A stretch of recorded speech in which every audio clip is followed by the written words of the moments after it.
Apocalipse, capítulo de número 1 e o verso de número 19, que diz assim: escreve, pois, as coisas que viste, e as que são, e as que hão de acontecer depois destas. Quanto ao mistério das 7 estrelas que viste na minha mão direita, e aos 7 candeeiros de ouro, e as 7 estrelas são os anjos das 7 igrejas, e os 7 candeeiros são as 7 igrejas. Capítulo 2, o verso 1 diz assim: e ao anjo da igreja em Éfeso escreve: estas coisas diz aquele que conserva na mão direita as 7 estrelas e que anda no meio dos 7 candeeiros de ouro. Conheço as tuas obras, tanto o teu labor quanto a tua perseverança, e que não podes suportar homens maus, e que pusestes à prova os que a si mesmos se declaram apóstolos e não são, e os achaste mentirosos. Tens perseverança e suportaste provas por causa do meu nome, e não te deixastes esmorecer. Verso 4: tenho, porém, contra ti que abandonaste o teu primeiro amor. Lembra-te, pois, de onde caíste, arrepende-te e volta à prática das primeiras obras, e se não, venho a ti e moverei o seu lugar, o seu candeeiro, caso não te arrependas.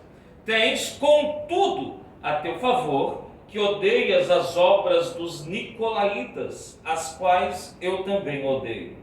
Quem tem ouvidos, ouça o que o Espírito diz às igrejas. Ao vencedor, dar-lhe-ei que se alimente da árvore da vida que se encontra no paraíso de Deus. Amém? Amém. Pode se sentar, irmão. Glória a Deus. Glória a Deus. Maravilha.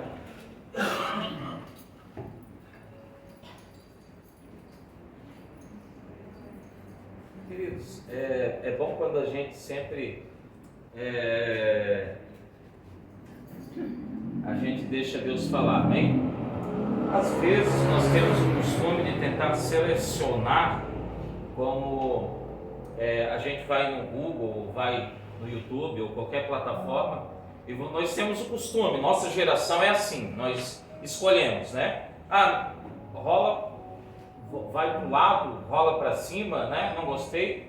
E a gente vai selecionando, escolhendo aquilo que a gente quer ouvir, aquilo que a gente quer assistir, aquilo que mais agrada, satisfaz, né? E nós estamos vivendo uma geração assim, uma geração que está se formando mimada, porque só recebe e aceita aquilo que lhe agrada, né? Não entendendo a didática do sofrimento, a didática da resiliência. E a Bíblia Sagrada não pode ser assim. A Bíblia Sagrada é a palavra de Deus. Ela é a bússola, a balança, a espada.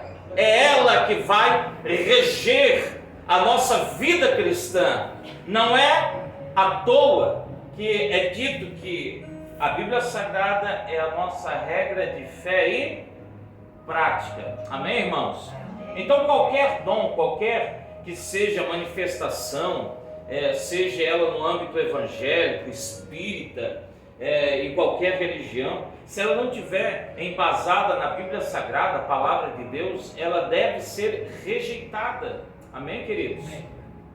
Então, quando nós nos deparamos com alguns textos que vêm trazer repreensões para nós, não significa que Deus não nos ama, pelo contrário, é na repreensão, é na correção que nós conseguimos enxergar a revelação do amor de Deus, né?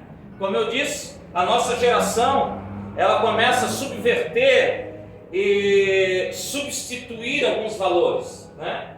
Para nós, amor é aquele que sempre fica sendo bajulado, é aquele que sempre recebe tudo que tem, então parece que ele está recebendo muito amor. Mas na verdade, o amor, ele nos corrige, porque ele quer que nós venhamos a ser transformados no molde, transformados num padrão, e esse padrão não é pastor, não é algum influenciador, é o Senhor e Salvador Jesus Cristo.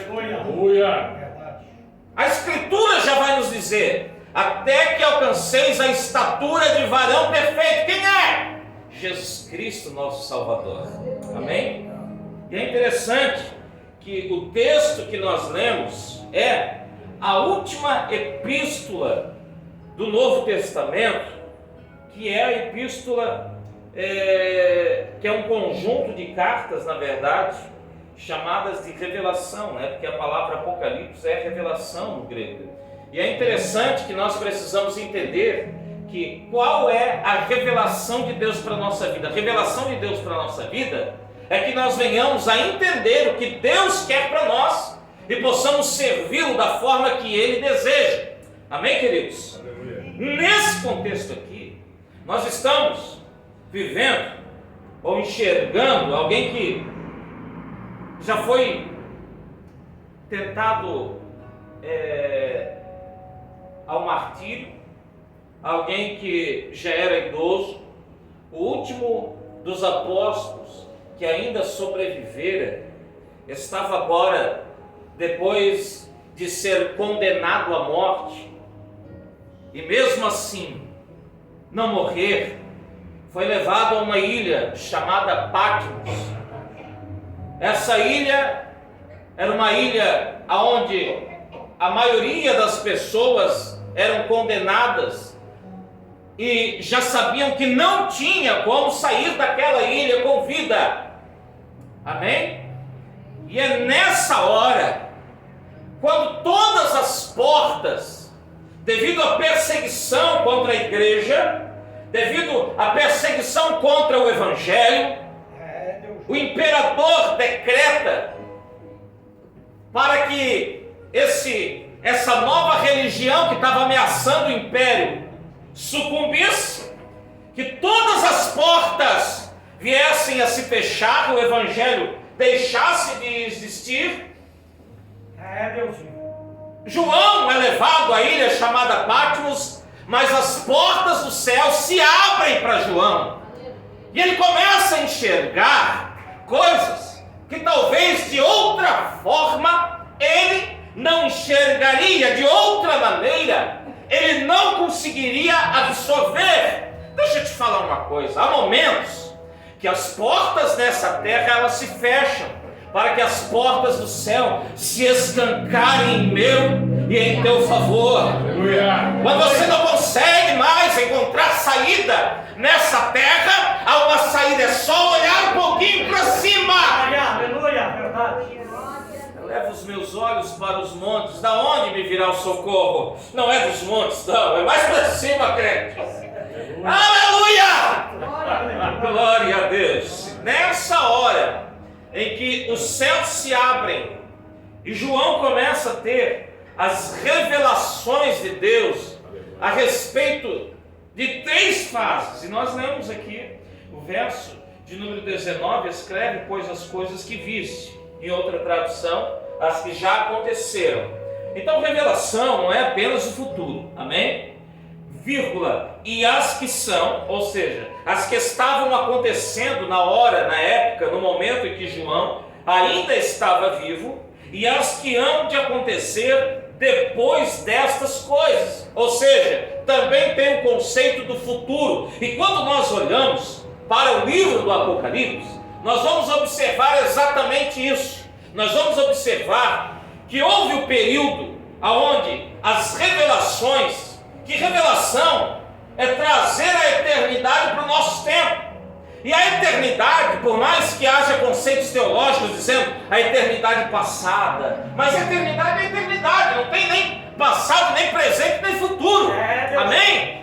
E quando João recebe a revelação, ele entende o mundo espiritual, ele está recebendo revelações da dinâmica do reino dos céus, Não só para a vida dele, mas para a igreja e para todo aspecto da humanidade.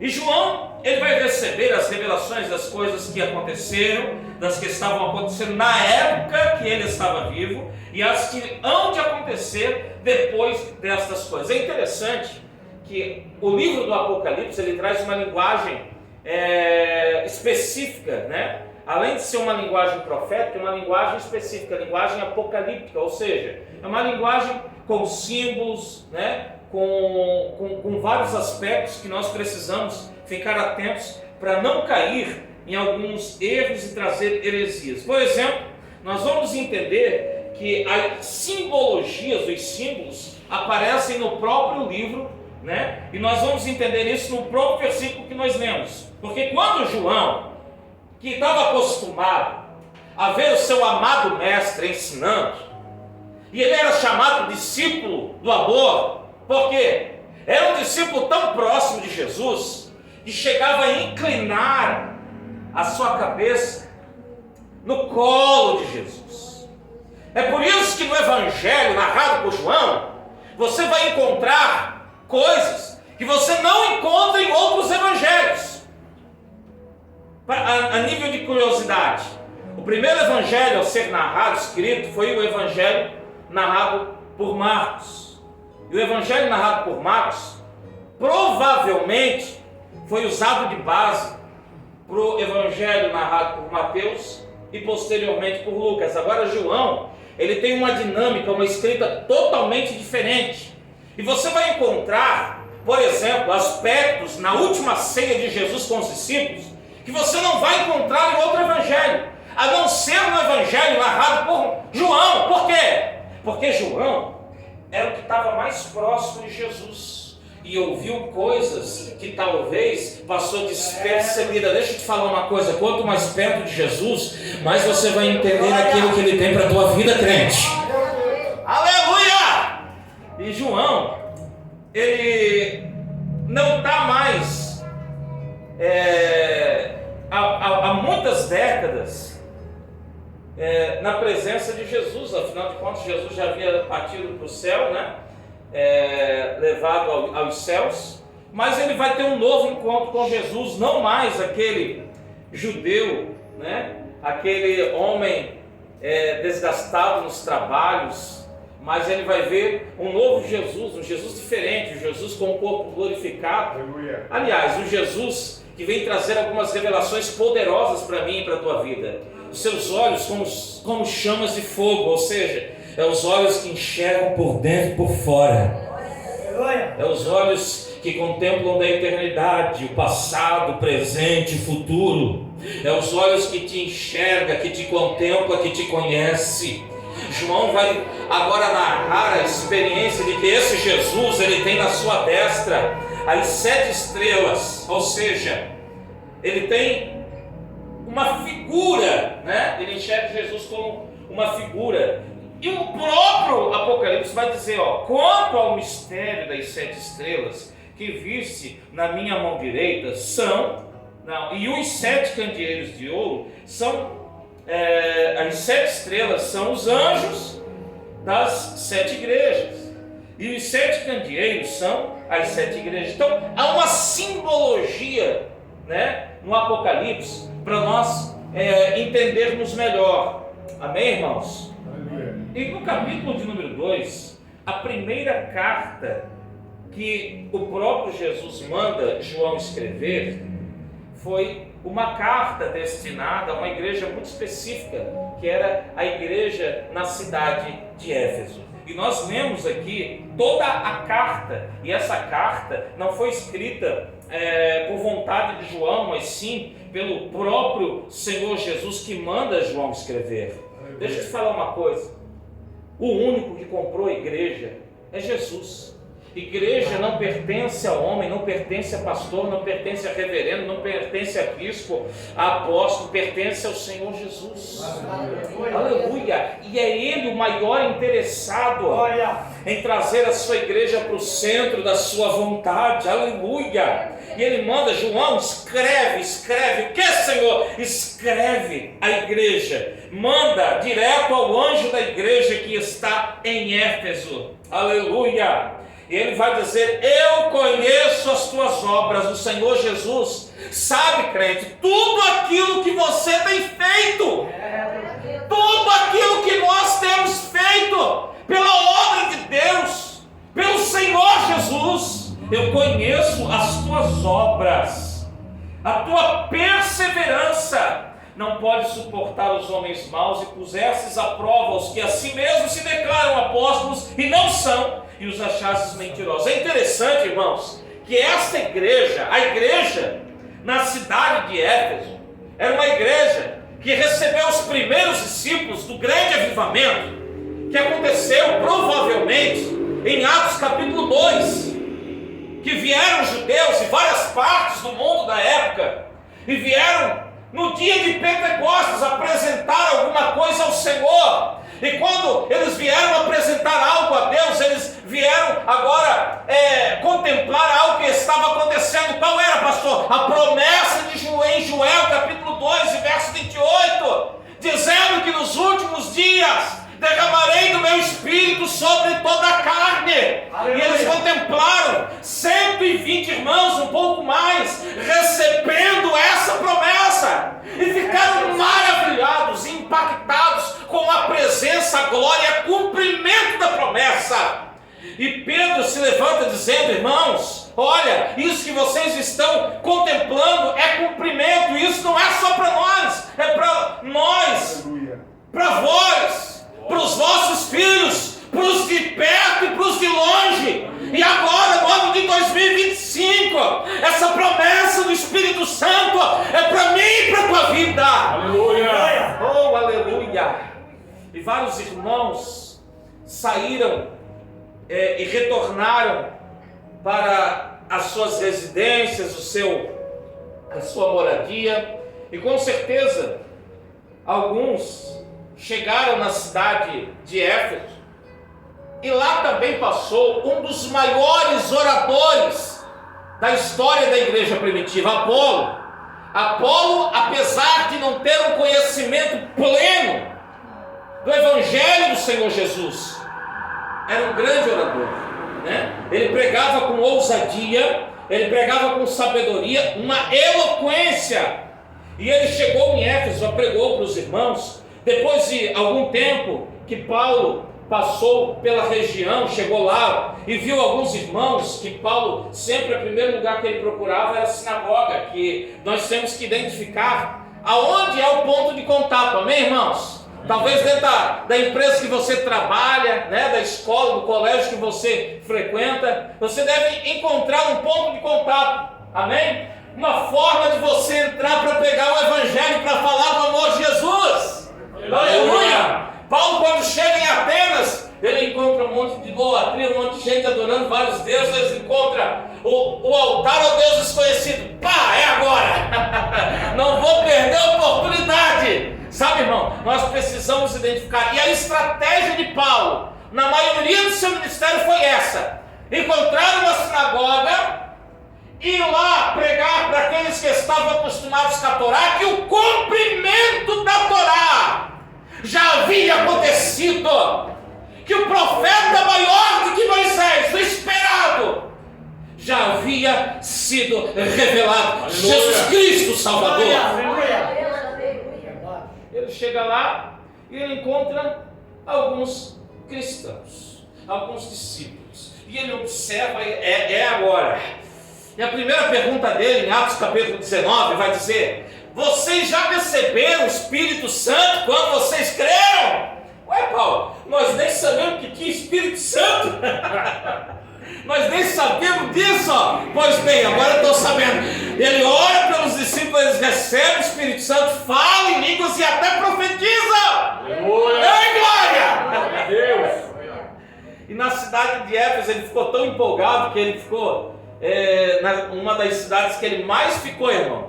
Pregou quase 3 anos. Agora deixa eu te falar um pouquinho. A cidade de Éfeso era uma cidade que era a capital da Ásia Menor. Alguns historiadores vão dizer, né, que houve um período que Pérgamo era a capital, mas grande parte foi a cidade de Éfeso, né? E a cidade de Éfeso era uma cidade que tinha aproximadamente 300 mil pessoas. Para a época era uma grande metrópole, né? Uma potência gigantesca. E essa potência, devido a vários fatores, né? E um desses fatores era o culto. Era um povo místico, era um povo esotérico, um povo que gostava de tudo quanto é tipo de adoração, assim como os gregos, né, que procuravam no panteão a sua divindade devido a partes da vida social, não é amém? Poxa, aconteceu alguma coisa aí, né, irmão? E na cidade de Éfeso havia vários tipos de culto. Glória a Deus. Havia vários tipos de culto. Havia, por exemplo, o culto ao imperador, né? Então havia um culto que era destinado ao imperador de Roma. Havia uma das 7 maravilhas do mundo antigo, que era considerado o templo da deusa Diana, amém? O templo da deusa Diana, que na verdade era a Artemis, né, que era dos gregos, e acabou sendo rebatizada, que era a mesma divindade, né? A Diana dos Efésios. Esse templo era um templo gigante, irmão. Os historiadores dizem que era 4 vezes maior do que o panteão grego. Então era nessa cidade, irmãos, que Paulo ele entra para pregar o Evangelho, né? Havia o culto a Diana, que era muito forte, né? Esse tipo de culto na cidade de Éfeso, a ponto de que grande parte do comércio, do din-din da cidade, era a venda da estátua da deusa, né? Eles também fabricavam pulseiras da sorte, digamos assim, né? Pulseiras da sorte, pingentes, colar, tudo dedicado a Diana, né? E quando Paulo chega lá para pregar o Evangelho, você sabe que Paulo ele não tinha medo de pregar a verdade. Ele chega lá e começa a pregar contra a idolatria, ele começa a pregar a respeito do único Deus verdadeiro que havia sido encarnado na pessoa bendita do Senhor Jesus. Glória a Deus. Aleluia. E começa um reboliço na cidade, irmão. Começa um reboliço. Por quê? Porque Paulo ele pregava a tempo e a fora de tempo. E quando ele prega na cidade de Éfeso, acontece que começa a conversão. Aqueles que adoravam Diana param de adorar e começam a entender que existe o Deus que não é fabricado por mãos humanas, não. É as mãos dele que fabricaram todas as coisas. Eles começam a se converter, param de comprar as estátuas, param de comprar os pingentes, param de comprar essas coisas. E o comércio vai de mal a pior. O que acontece, irmão? Depois de quase 3 anos, Paulo é expulso da cidade. Hoje parece que os nossos apóstolos são aplaudidos, né? Ao invés de serem expulsos da cidade. Paulo era expulso da cidade, irmão. Mas quando ele sai expulso da cidade, ele deixou sementes importantes. Aleluia. Homens e mulheres que acreditaram poderosamente na pessoa bendita do Senhor Jesus. Ele deixa uma comunidade lá. Aleluia! Então é uma igreja fundada pelo próprio apóstolo Paulo. Pouco tempo depois, ele vai deixar nada mais, nada menos do que o seu maior discípulo, a quem ele chamava de filho, Timóteo. Vai pastorear a igreja que está em Éfeso. Agora imagine, irmãos, né? A igreja é fundada por Paulo. Paulo pastoreou quase 3 anos a igreja. Vai agora pastorear o próprio discípulo amado de Paulo, né? Timóteo. Timóteo fica alguns anos. Depois de muitos anos, agora quem vai pastorear? Nada mais, nada menos que o próprio apóstolo João. João vai pastorear a igreja que está em Éfeso, agora na sua velhice. E João, o apóstolo do amor, vai trazer os ensinamentos profundos a respeito do próprio Senhor Jesus. E nesse contexto, quando a perseguição ela começa a ficar cada vez mais apertada, né, contra a igreja, e João vai parar na ilha de Patmos e vai escrever aquilo que nós lemos aqui nessa noite.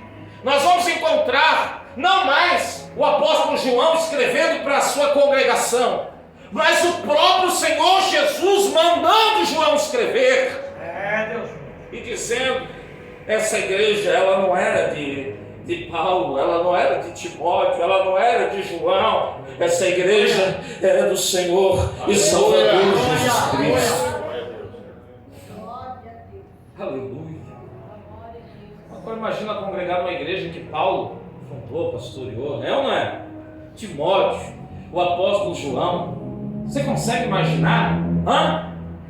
E é interessante que João, ele recebe as palavras de Jesus para escrever, e ele escreve conforme Jesus mandou.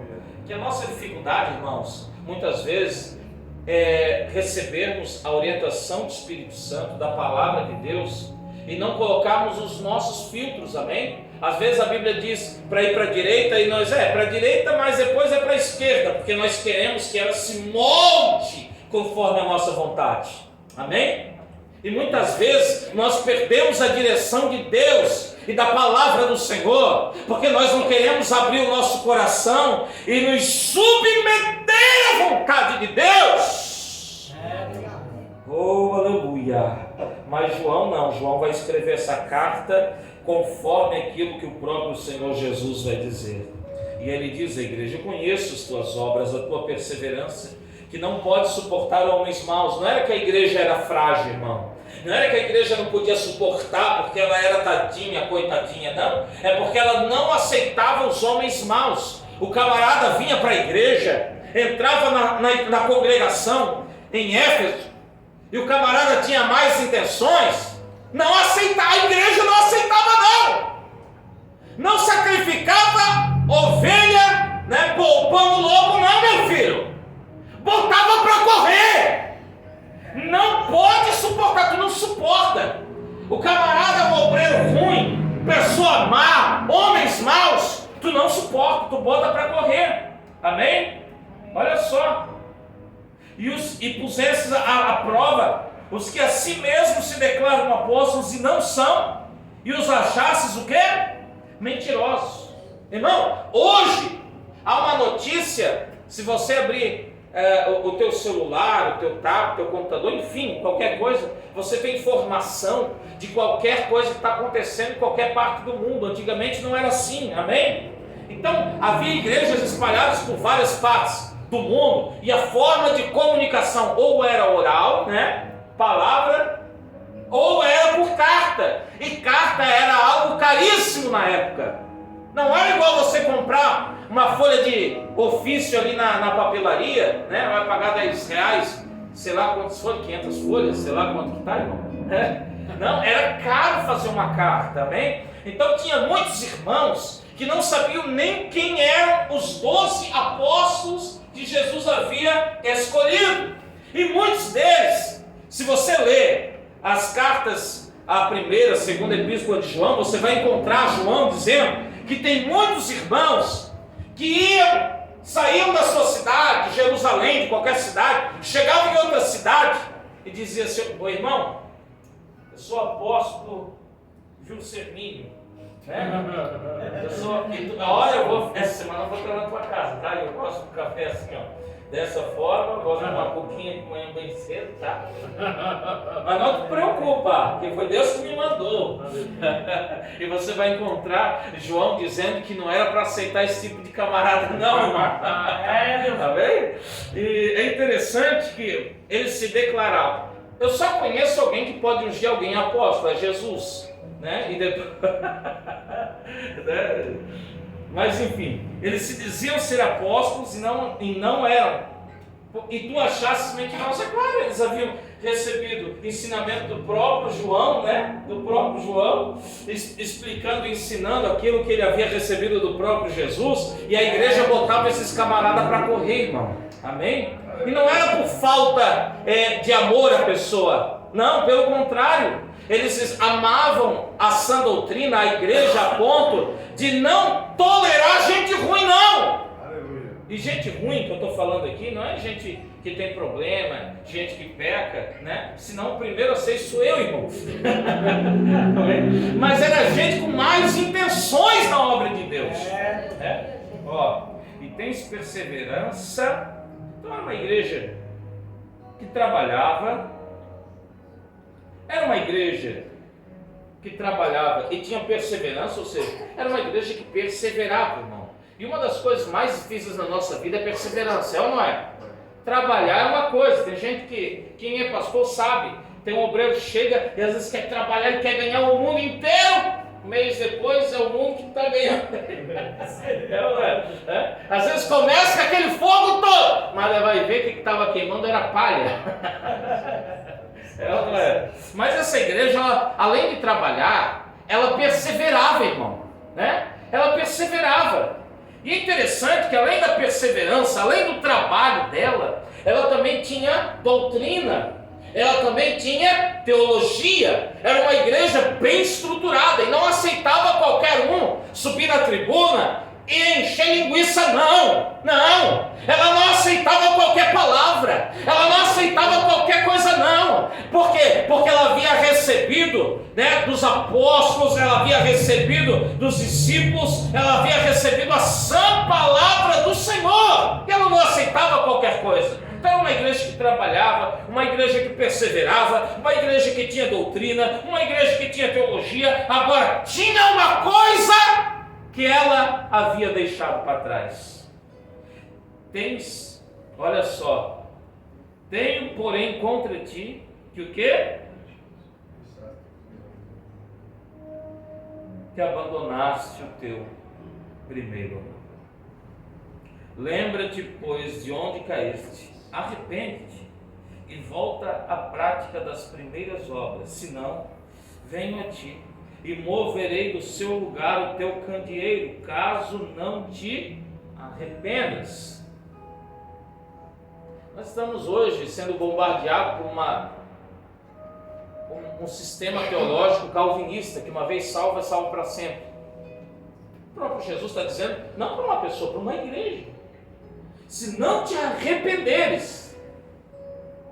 O arrependimento é uma dádiva que Deus dá, mas nós precisamos executar, e ela não é sentimento. Se ela for só sentimento, vai virar remorso. Amém? Vai virar remorso. O remorso não é arrependimento. Arrependimento é mudança das nossas práticas, das nossas ações, das nossas atitudes. Isso é arrependimento. Nós hoje vemos pessoas que choram, que se derramam, que se jogam no chão no culto. Mas você vai ver, ela não mudou nada da porta para fora. Isso é arrependimento? Arrependimento é mudança de vida. Aleluia. Aleluia. Tens, contudo, a teu favor, que odeia as obras dos nicolaítas, as quais eu também odeio. Nicolau, um dos primeiros diáconos da igreja, ele acabou se pervertendo. Havia algumas filosofias, como o platonismo, né, que ensinavam o dualismo, ou seja, a carne é má, mas o espírito é bom. Então, quanto mais a carne sofrer, quanto mais a carne se lambuzar no pecado, coisa assim, não vai influenciar nada, porque afinal de contas a carne, ela não presta, ela é má por si mesma. Amém? Mas o espírito é bom. Então Nicolau, ele começou a ensinar, segundo os comentaristas, estudiosos, né, da história da igreja, que ele começou a ensinar que a igreja, ela não precisava guardar moralidade nenhuma, afinal de contas, Você poderia vir no culto à noite, ouvir a pregação da palavra e sair e ir direto para a balada. Afinal de contas, o corpo é mau, a carne é má, a matéria é má. E você poderia simplesmente continuar crendo em Jesus, mas pecar e continuar pecando. Ele ensinava isso. Era um ensino imoral, levando a igreja ao cúmulo do pecado. E Jesus estava dizendo assim, tens em teu favor que odeias as obras nos nicolaítas, as quais eu também odeio, irmão. Aleluia. Jesus estava dizendo, vocês não toleram esse tipo de heresia? Pois bem, eu também não tolero, aliás, eu odeio. Sabe, quando nós permitimos, pastor, está um pouquinho fora da palavra, mas não tem muita importância. Tem sim. Jesus odeia heresia, meu filho. A palavra é e sempre será a palavra bendita do nosso Deus.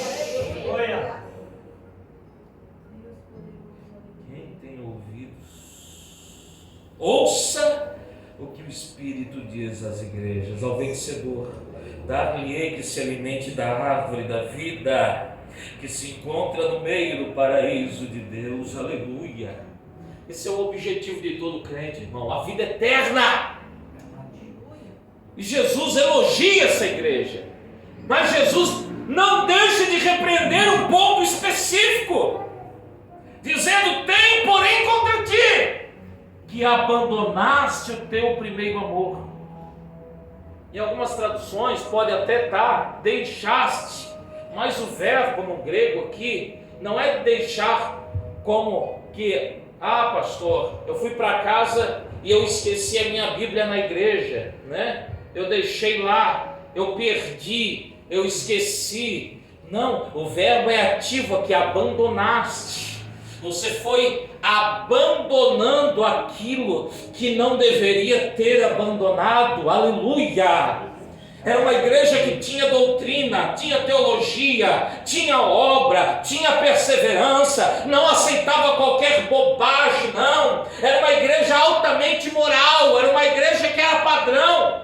Se nós fôssemos com a prancheta na mão e entrasse na igreja de Éfeso, nós ia colocar aquele símbolo, né? Aprovado, tá, doutrina aprovada. A igreja faz trabalho? Trabalha. A igreja está tudo correto, mas Jesus não enxerga só por fora, Jesus enxerga por dentro também. Jesus estava dizendo: parece que está tudo certo e vocês estão bem, porém está faltando aquilo que vocês abandonaram, e foi o primeiro amor. Aleluia. Sabe, irmão, nós precisamos entender que o amor que nós temos por Deus não foi aceso por nós mesmos. Aos Efésios, Paulo vai dizer no capítulo 2: estando nós mortos nos nossos pecados e delitos, Ele nos vivificou. É Ele que acendeu antes de nós amarmos a Deus. Foi Ele que nos amou primeiro. Aleluia.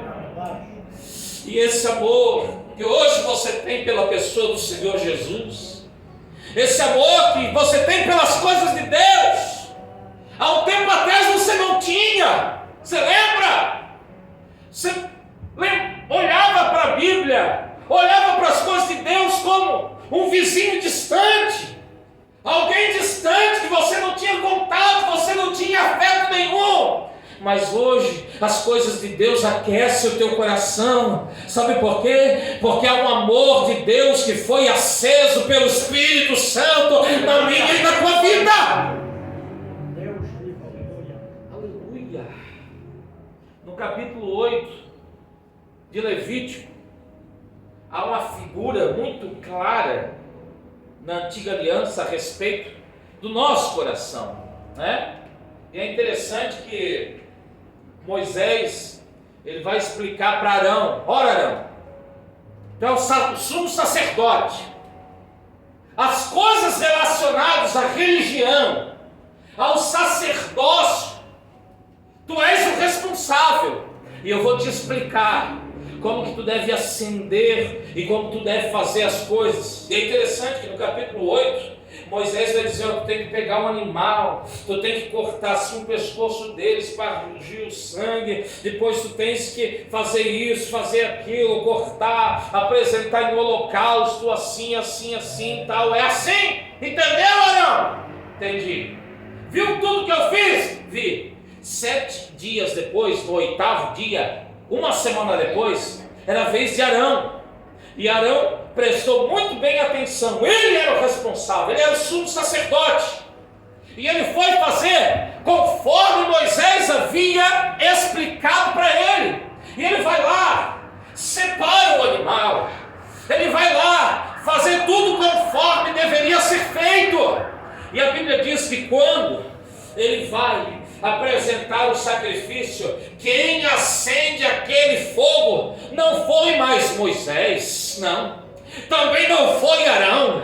Quem acendeu fogo naquele altar foi o próprio Senhor nosso Deus. Aleluia! É por isso que em Levíticos 6:13 está escrito: o fogo arderá continuamente sobre o altar e não se apagará. Aleluia! Toda manhã deveria ser limpado, deveria ser colocado novamente a lenha, deveria ser organizado para que aquele fogo não se apagasse. Porque ele havia sido aceso pelo próprio Deus, irmão. Aleluia!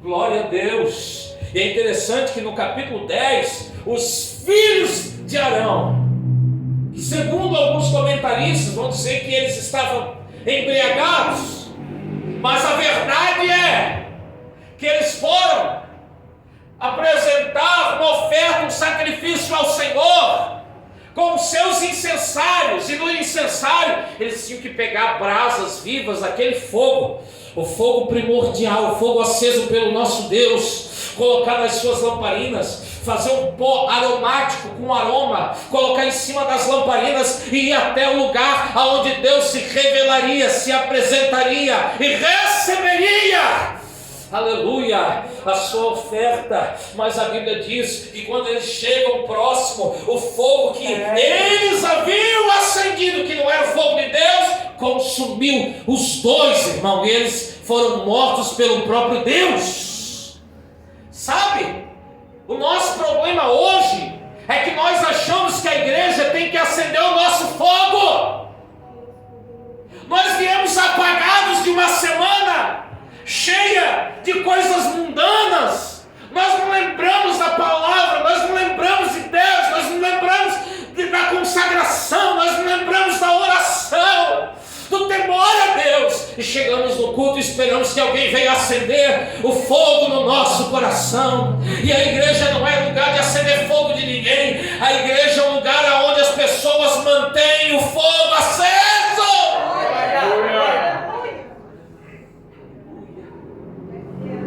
Às vezes da ignorância dos nossos antepassados, que muitas vezes proibiam o crente de ter TV em casa, de ter isso. Chegou, no início do século passado, de não poder nem ter rádio dentro de casa. Ah, pastor, está errado. Realmente não tem versículo que proíbe. Realmente não tem respaldo bíblico. Porém, se você não tinha outra coisa para fazer, o que o crente ia fazer? Orar, ler Bíblia, consagrar, botar a vida em ordem. O altar já estava preparado, e quando chegava no culto, brasa viva num lugar, brasa viva no outro, era labareda, era poder de Deus, irmão. E hoje nós pensamos que nós vamos no culto para que o fogo no nosso coração seja aceso, e na verdade a obrigação de manter aceso era do sacerdote. Mantenha o fogo do teu coração aceso, irmão. Eu tenho, porém, contra ti que abandonaste o teu primeiro amor. Primeira coisa, lembra-te onde de onde caíste. Não é lembra onde, é lembra de onde. Porque não é lugar, pastor, eu tenho que voltar lá para a igrejinha onde eu me converti. Pastor, eu tenho que... Não é onde, é de onde. É o lugar, é a estatura, é o ambiente que você havia tido na presença do Senhor. Porque tem gente que olha para os outros, não é? Pastor, hoje em dia é diferente. E é mesmo, tem que mudar mesmo, irmão. Não quero viver na década de 60. Amém? Tem gente que acha que a igreja tem que viver na década de 40, na guerra mundial, irmão. Né? Pastor, na época não tinha essas coisas tudo e não tinha mesmo. É óbvio, né? O tempo não para, meu filho. Mas tem lugares, ambientes espirituais que você não pode mudar. Amém? Lembra-te de onde caíste. Aleluia. Tem gente aqui que, se for aberta a oportunidade para contar, nós vamos ficar maravilhados com as experiências que Deus já deu, com as alegrias, com tudo aquilo que o Espírito Santo já proporcionou na sua vida. Nós vamos sair desse culto maravilhados. Nós vamos fazer uma vigília, irmão, de tanta coisa que Deus já fez na vida do crente. Aleluia.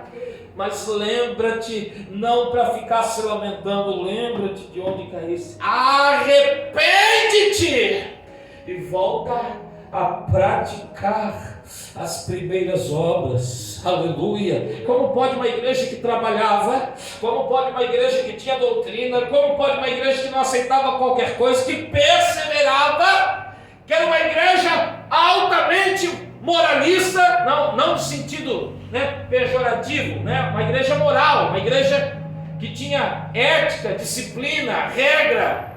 Como que pode? Ela tem que voltar à prática das primeiras obras. Não é o que você faz, mas o porquê você faz. Tem crente que só jejua se tiver um carro na igreja, para Deus prosperar aquilo que Deus colocou na mão. Tem obreiro que só lê a Bíblia quando é para pregar. Tem crente que só vai abrir a Bíblia se a dirigente do ciclo de oração dizer: ó, irmã, traz uma palavra para mim no dia tal, traz. Daí vai ler a Bíblia. Amém? Tem gente que vai fazer campanha no monte, mas por quê? Qual é a intenção do teu coração? Agora deixa eu te falar uma coisa. Lembra quando você se converteu? Não era porque para Deus prosperar alguma coisa na tua mão, não era para você oferecer alguma coisa para alguém, era porque você amava a Deus sobre todas as coisas. Você tinha prazer na oração, tinha prazer na consagração, tinha prazer na leitura bíblica, porque não era os outros, era você e Deus. É esse fogo que tem que estar aceso. Aleluia, aleluia. Não é simplesmente fazer, mas é por que você faz. Glória a Deus. Pastor, eu evangelizo. Se me der o departamento de missões, pastor, eu faço estudo bíblico. Se me der para me ensinar, não, querido, não faça por motivos carnais e terceiros, não. Faça porque você ama a Deus e você quer que esse fogo se mantenha aceso no seu coração. E o que Deus vai fazer por mim, pastor? Aquilo que Ele sempre fez. Aleluia. Você lembra de Adão e Eva no jardim? Todos os finais da tarde, quem ia se encontrar com eles, né? Era o Elohim, o El Shaddai, o nosso Deus. Aleluia. Pode trabalhar o dia inteiro, Adão, pode fazer o que você quiser, cuida do jardim, Adão. Mas no final, na virada do dia, nós temos um encontro. Nós temos um encontro. Aleluia. Esse tempo eu não sei quantos meses, anos, décadas, milênios se passaram, eu não sei. Eu realmente não sei. Mas toda virada do dia, o meu Deus estava no mesmo lugar, no mesmo horário, rotina não mudou. E o dia que Adão pecou, que Eva pecou, o meu Deus não deixou de estar lá do mesmo lugar, irmão. Talvez você nessa noite está dizendo: pastor, eu errei, eu pequei, mas Deus não mudou a rotina, não. Deus não mudou a rotina, Ele ainda quer um encontro contigo.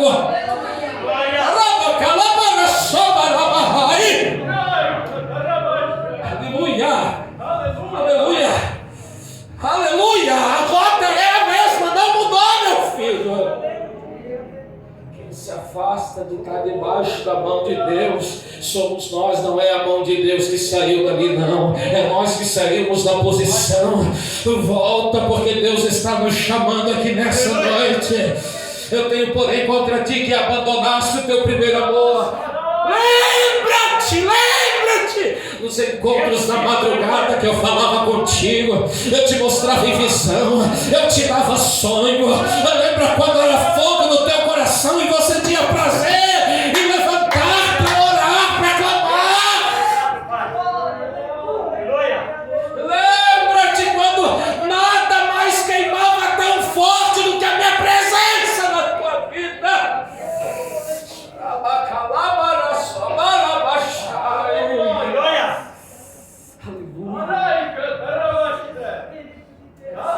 Arrepende-te. Aleluia, aleluia. E volta a praticar as primeiras obras. Aleluia. Amém, queridos? Nós somos convocados pelo Senhor. Deus, Ele não tem te rejeitado. Deus não tem me rejeitado. Mas muitas vezes o nosso orgulho tem nos afastado da presença do Senhor. Eu fico me perguntando, retoricamente, né? E se Adão confessasse: Senhor, eu pequei mesmo, eu errei. Mas o que ele falou? A mulher que tu me deste. E a gente fica terceirizando. Ela é. Mas o pregador antigamente. Mas a igreja naquela época. Mas. E a gente fica terceirizando e apontando. É ou não é? E nós começamos a nos esquecer que o nosso compromisso, em primeiro lugar, é com Deus. E eu me lembro que era muito comum a frase que identificava a maior religião no Brasil,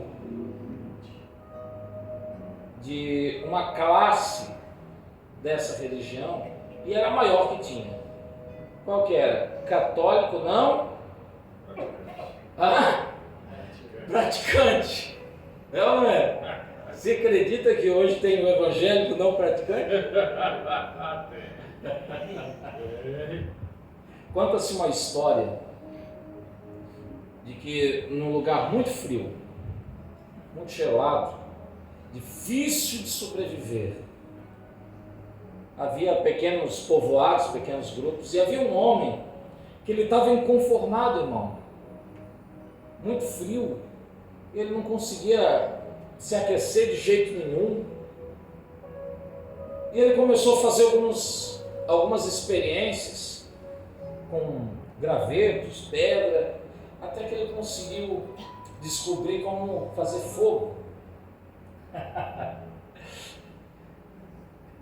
Como fazer fogo? E ele ficou maravilhado, né?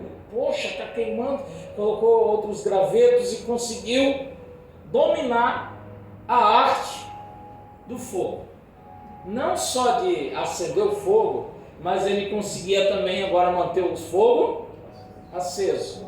E para ele foi ótimo, né? Um lugar frio, inóspito, terrível. De tão frio que era, difícil as pessoas sobreviverem. Mas ele agora tinha um pouco de conforto, afinal de contas, agora ele havia descoberto fogo. Passou-se o tempo, ele pensou consigo: eu não posso esconder essa descoberta das outras pessoas. E ele foi mais ao norte, lugar mais frio ainda, onde havia um pequeno povoado, havia algumas lideranças daquele povoado, e ele começou a ensinar a gente que é o fogo, olha só, tal, e as pessoas ficaram maravilhadas.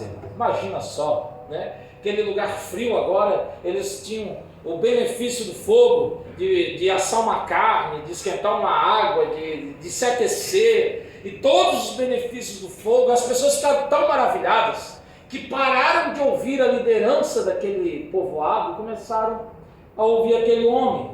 E começaram a bajular o homem e tal. E disse: não, gente, eu não posso ficar aqui, eu não vou ficar. Não, fica aqui, nós te damos casa, nós, qualquer coisa, fica aqui com a gente. Não, mas eu não posso, eu vou passar essa informação, esse conhecimento para outros. E assim foi. Ele foi para outro povoado e aconteceu a mesma coisa, né? As pessoas ficaram maravilhadas. Nossa, o fogo, e agora nós podemos nos aquecer e tal. E a liderança parou de ser ouvida. Afinal de contas, o fogo era mais importante do que toda a manipulação, né, que aqueles líderes ali estavam promovendo. Só que nesse novo povoado, a liderança disse assim: não, nós não podemos perder o poder, precisamos fazer alguma coisa. E combinaram com os líderes do outro povoado uma ideia: vamos matar esse camarada, assim as pessoas vão ouvir-nos novamente e nós vamos ter poder e influência sobre o povoado. Nós não podemos perder esse poder, vamos matar esse camarada. E mataram, irmão, mataram o homem que descobriu o fogo, né? Uma história da gente refletir. Só que a reação foi completamente oposta. As pessoas ficaram revoltadas com aquela liderança. Mataram o camarada que veio trazer fogo para nós. Ficaram revoltados. Então a liderança tomou uma atitude. Já sei, recolhe as coisas dele, como ele fabricava lá, os instrumentos, as ferramentas dele, recolhe tudo, recolhe a roupa dele, recolhe, e nós vamos fazer uma estátua. E fizeram uma estátua do homem, colocaram embaixo nos pés dele as ferramentas de trabalho. Depois de um tempo, fizeram até o desenho de um fogo, irmão, né? Uma escultura de fogo. E as pessoas começaram a se alegrar. Não, realmente eles estão reconhecendo, né, o trabalho do homem do fogo. Afinal de contas, eles já haviam matado o homem. Só que o que aconteceu? Eles voltaram a ouvir aquela liderança que queria apenas o poder e a influência. Só isso. E eles se esqueceram do principal. Do quê? Manter o fogo aceso, irmão. E quando não tinha mais fogo, eles não lembravam mais como fabricar, como acender o fogo.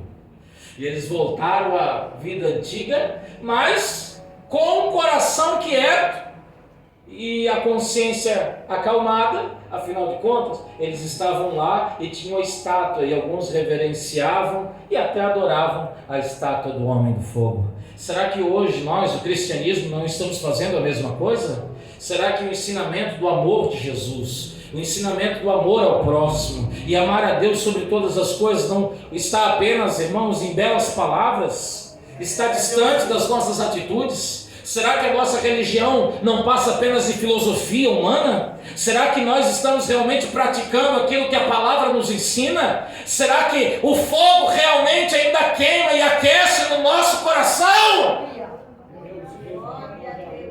E quando o inverno chegar e a noite cair, não é apenas de uma lanterna de LED que você vai precisar, porque afinal de contas não é só a iluminação, mas é o calor que vai te manter aceso e aquecido na presença do Senhor.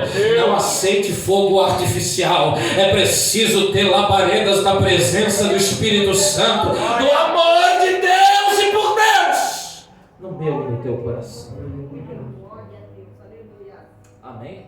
Amém. Fique de pé em nome do Senhor Jesus.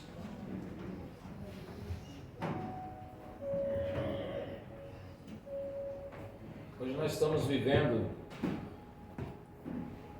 um pós-avivamento. A gente estuda um pouco a história do cristianismo, a história do evangelicalismo brasileiro, a gente vê que nós estamos vivendo um pós-avivamento. Como assim? Hoje nós estamos criando a classe de evangélicos não praticantes. Você é o quê? Eu sou evangélico. Tá, mas daí vamos montar o quadro. Você vai na igreja? Eu vou lá uma vez por mês, vou na ceia, vou. É ou não é? Você dizima? Também não. É ou não é? E você consagra a vida, jejua quantas vezes por semana? Não, isso também a gente não faz, né? E orar? Não, às vezes a gente, na igreja, quando eu vou, mas você vai uma vez por mês? Mas quando eu vou, eu oro, né? Sabe, a gente está apenas com a religião do homem do fogo, mas o fogo mesmo, às vezes já não queima mais no coração do crente. Amém? Que não seja assim. Não, amém, né? Que possamos, irmãos, permanecer na palavra do Senhor.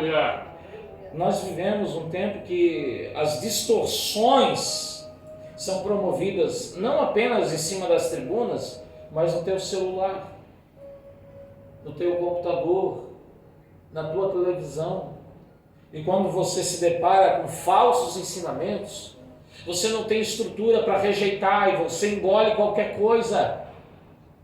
Não seja assim. Entenda que foi o Espírito Santo, é Ele que te convenceu do pecado, é Ele que te convenceu do juízo e da justiça. E hoje você pode dizer que é filho de Deus, aleluia. Levante a mão para o céu, aleluia. Não deixe o fogo do Espírito Santo se apagar do teu coração, crente. O mundo está tentando de todas as formas apagar essa paixão, esse amor que você tem pelas coisas de Deus, mas em nome do Senhor Jesus, esse fogo só vai aumentar cada dia e cada vez mais, para a honra e para a glória do nome do Senhor. Satanás é que vai sair frustrado, porque quem te chamou, te escolheu, te nomeou, foi o teu Deus. Aleluia! E coloca a mão no coração. Coloca a mão no coração. Acende a chama, Senhor, nesse coração que talvez se apagou, e não deixa mais essa chama se apagar, Senhor, mas consome-nos na sarça. Arabacante, arabaxandarai. Aleluia, aleluia, aleluia. Faz-nos mais crentes, Senhor. Nós queremos te servir com todo o nosso coração e não apenas de boca para fora. Eu peço, Senhor, que o teu Espírito Santo convença esta mulher, este homem, de coisas que até agora ela não consegue se libertar. Meu Deus, meu Deus, convence através da palavra, Senhor, esse crente que não consegue, Senhor, se entregar por completo ao Senhor, que não consegue crer na tua palavra, em nome de Jesus, que o Espírito Santo convença esse coração para a honra e para a glória do nome santo do Senhor. Glória a Deus, aleluia. Oh, aleluia. Coloque a mão no coração e feche os olhos. Aleluia. Levanta o fundo lá, pastor, fazendo um favor. Oh, aleluia. Eu quero que você lembre de tudo aquilo que Deus já promoveu na tua vida. Aleluia. Tudo aquilo que o Espírito Santo já se revelou na tua vida. Lembra da onde caíste.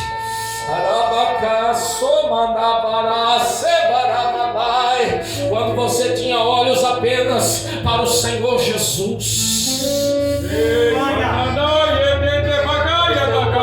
não era aquecido somente pela presença do Senhor.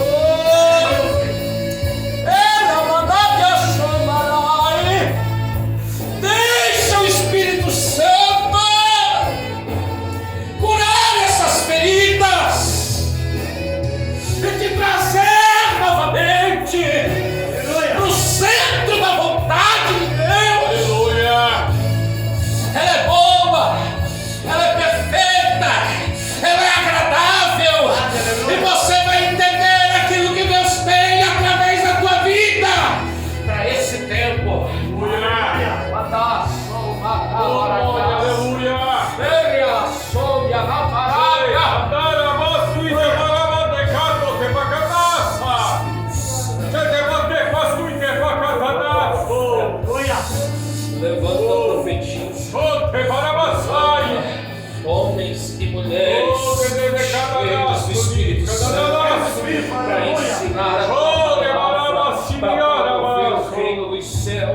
sua justiça. Oh, Em glória. nome de Jesus. É o que eu te peço aqui nessa noite. Glória.